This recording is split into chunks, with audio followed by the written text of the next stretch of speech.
Timu ya Simba Striker itafanya mazoezi yake ya mwisho leo Benjamin Mkapa majira ya saa 11 kamili jioni.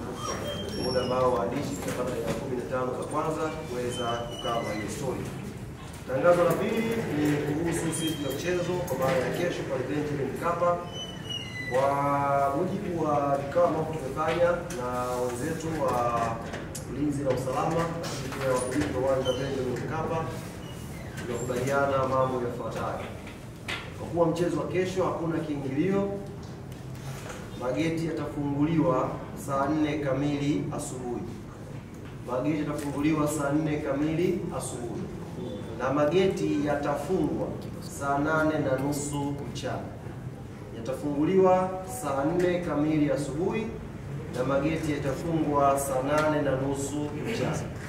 Kwa hiyo mageti yanawahi kufunguliwa na yatafungwa saa 8:30 mchana ni kuhakikisha watu wawahi mapema, tuepuke msongamano wakati wa kuingia, na pia tuepuke msongamano wa njia wakati timu zikiwa zinakuja uwanja wa Benjamin Mkapa. Hilo ni jambo muhimu, nikasema niwajuze, na ni vyema wanachama na mashabiki wa klabu yetu Young Africans na wapenzi wa mchezo wa mpira wa miguu kwa ujumla wajue kesho wanatakiwa kuwahi Benjamin Mkapa mapema na saa 8:30 mageti yatafunguliwa, kwa sababu tunaamini muda huo tayari uwanja utakuwa umeshajaa. Lakini ndani, ili watu wasiboreke, kutakuwa na burudani mbalimbali.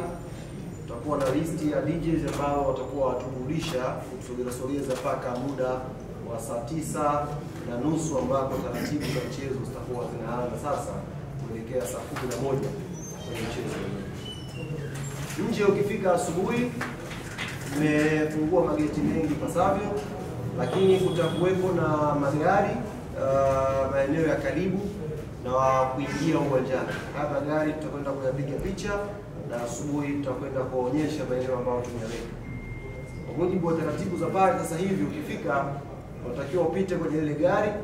Utakuwa kuna watu wasiopungua 5 ndani ya gari ambao utapita, watakukabidhi tiketi yako, utakwenda moja kwa moja mlangoni. Hakuna room ya kuchukua tiketi alafu kwenda kunywa maji au juisi nje. Ukichukua tiketi unadumbukia kwenye foleni, unaingia moja kwa moja ndani ya uwanja wa Benjamin Mkapa. Niombe sana Tanzania ambao wanakuja kesho, kumbushana kuhusu ustaarabu, kumbushana kuhusu ungwana, kuanzia tunapotoka majumbani, tunapofika uwanjani, kufuata maelekezo yote ambayo tolewa na wenzetu wa ulinzi na usalama, na tukiingia pia ndani twende kwa lengo la kushangilia mpira. Tusiende kwa malengo ya vurugu, tusiende kwa malengo ya kutaka kuleta hali ambayo hairuhusiwi kwenye mechi hizi za kimashindano ya CAF, lakini pia sio hali za kiungwana kwenye viwanja vya mpira wa miguu. Haya machache, kuna maswali?